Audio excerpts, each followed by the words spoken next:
Hello everybody and welcome to Hearthstone, a game where you spend money and you get cards.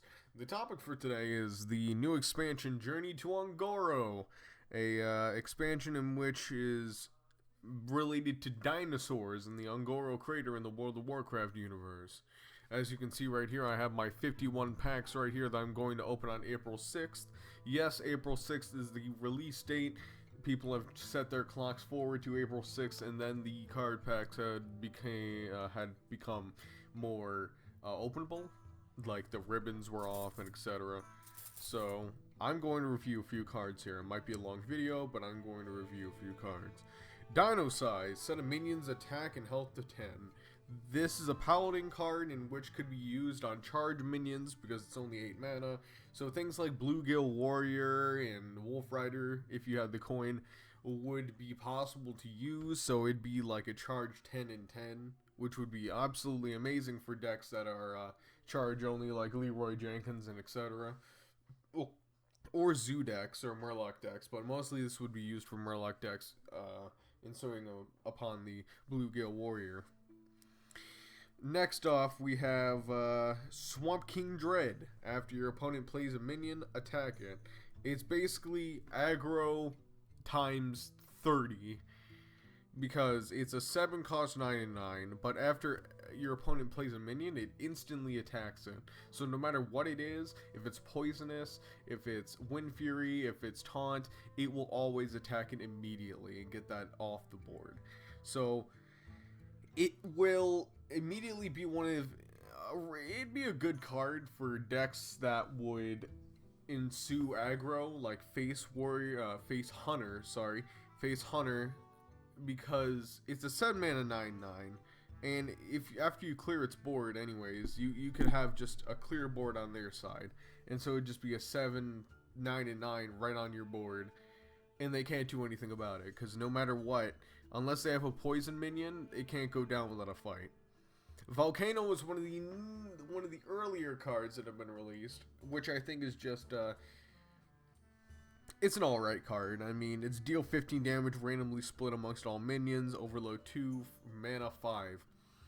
It's more like a elemental destruction, which is a deal 4 to 5 damage to all minions, overload 5 for 3 mana, which it's alright. I mean, I don't think it's really good. If it was made to only the enemy's minions, then it would be a good card. But otherwise, it's more like a complete board clear, no matter what board you have. Unless it's humongous, which is pretty rare. Next, we have a legendary that's neutral, Elise the Trailblazer. I'm glad to see that Elise is back in the card sets, because I remember getting rid of Elise because I didn't like the whole golden monkey concept. It seemed kind of useless for me, so I got free 400 dust. The Battle Cry, shuffle a sealed Ungoro pack into your deck. 5 mana, 5 and 5. Decent stats, and it's not a real Ungoro pack, so you can't just get one and then open it into your little select screen. It's more like a card that's 2 mana, and then you open the pack, and then you get 5 cards. 5 random cards from the Journey to Ungoro set. So it could be a legendary and epic, it could be rares or commons, but there's a better chance of getting a legendary and epic in those packs, so that's pretty good. The next one is Verdant Longneck, a 5, 5 and 4, Battlecry Adapt. The new keyword for this expansion is Adapt, where you get 10 possibilities of buffing your minion, and you only get 3. It's kind of like a discover mechanic, where you get to choose 3 of those. Well, it's randomly chosen for you, but you get to choose one of the 3, and then it buffs your minion depending on that. After all of this, I will reveal to you the adapt things, so you get a little better clue on what they are. It's a 5, 5 and 4, and I see it in adapt decks and beast decks. I think Hunter's going to be getting a lot of buffs for this. Gentle Megasaur, Battle Cry, adapt your Murlocs. I can see this in a lot of Murloc decks because it's a 4, 5 and 4, which is decent stats. It's also a beast, and you get to adapt all the Murlocs that are on your board. So that's pretty good. You get to choose which of the three that you want out of the 10. Choose one and then adapt all of your Murlocs depending on what it is. So we have Lakari Fellhound, Taunt, Battlecry, discard 2 random cards, 4, 3, and 8, which is going along with the discard mechanic. So it's a taunt, the Battlecry, discard 2 random cards. It goes along with the recent quests that has been released as of recently for the Journey to Ungoro expansion. So it's a 12 for 4, which is 3 times what it should be, because 4, 4, and 4, 4, 8, and 8, 4, 12. So 4, 8, and then 4, 12. So that's pretty damn good. It should go along with the next quest that I'm going to review, the Lakari Sacrifice quest for Warlock. Discard 6 cards, and the reward is Nether Portal. The reward being a portal that is 5 mana that summons 2, 3, and 2 imps on your board at the end of your turn. I think it's going to be the best thing that's ever happened to Warlock, and the discard mechanic for Disco Lock is going to be quite satisfactory. I think that it's going to make a big change to the Warlock class for Disco Lock. It's going to be quite great. Awaken the Makers, another quest for Priest. Quest, summon 7 Death Realm minions, reward Amara, Warden of Hope. A 5 mana 8 and 8. Whew. Make your hero's health to 40, which is basically Reno Jackson on steroids. But it takes a little bit more work for Reno Jackson for it to work like Reno Jackson. Because Reno Jackson you can just draw into your hand almost immediately if you're lucky. But you draw this quest into your hand. No, you cannot. You can mulligan the quest, but it's always going to be in your first opening hand. You get to choose if you want to play it immediately on turn 1, but it sets you back a bit in the tempo, which is going to be kind of hard to catch up with if you don't play Mistress of Mixtures like I do, or play Elven Archer, or No, there's no Zombie Chow anymore. Sorry. So I would pair this with Enzoth for an Enzoth Priest deck, so because that counts. The Enzoth summons the minions, and then it counts towards the summon the 7 Death Rattle minions. So it should be an easy quest. I think it's overpowered as hell, really.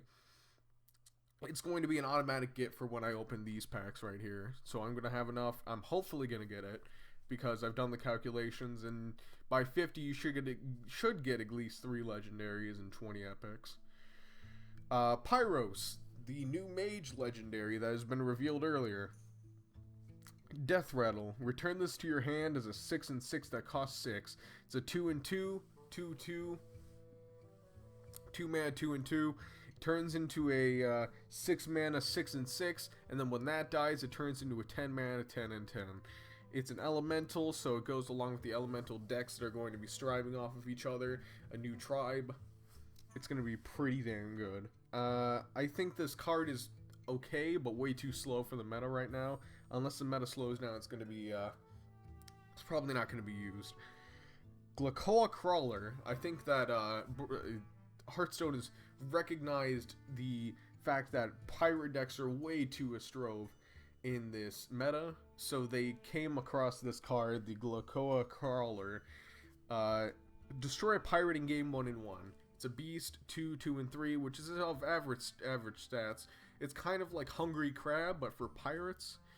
So basically, it's more like a 2, 2, and 3 destroy patches in game 1 and 1. So it's pretty easy to manage. I think it's going to be a good card, but not really an auto-include. But this is an auto-include card that I would put in every secret deck that is for Mage, because I have one in my deck list. Arcanologist. Battlecry. Draw a secret from your deck. 2, 2, and 3. Like a regular 2 and 3 card, like River Crocodile. It's a pretty average card for its stats. But the Battlecry is what makes it really good. Despite being a common, you can make a whole deck based around Fatigue, which would be Ice Barrier or Ice Block, and then you could draw it from your deck instantly the moment that you play Arcanologist. So I think that would be an auto include in every secret deck, and it's going to be hella good. Explore Ongoro. Replace your deck with copies of Discover a Card, a warrior card costing 2, and it's a spell. So the Discover a Card is basically one of the Tavern Brawls that we had earlier, where it's 1 mana, and then you get to discover a card amongst your own class. So it's going to be pretty good, but it's more like a meme card where you would just put it in your deck for laughs, like Renounced Darkness. Although Renounced Darkness can be used in competitive play because it makes your cards cost about 1 or 2 less. So overall, I rate that card about a 3.5 out of 5. That's probably going to be pretty good. Tar Creeper. A neutral card, has 2 attacks during your opponent's turn, 3 mana, 1 and 5, elemental, which is pairing with Pyros, which is also an elemental. I think this card's going to be pretty good for pirate decks, right? But not to be in pirate decks, but to go against pirate decks.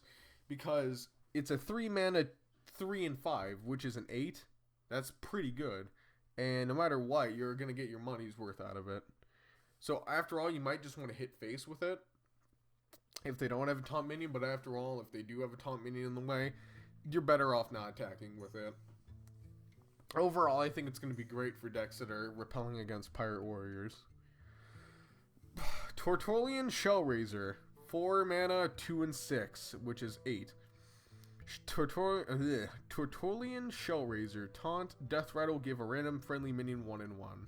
Kind of like, I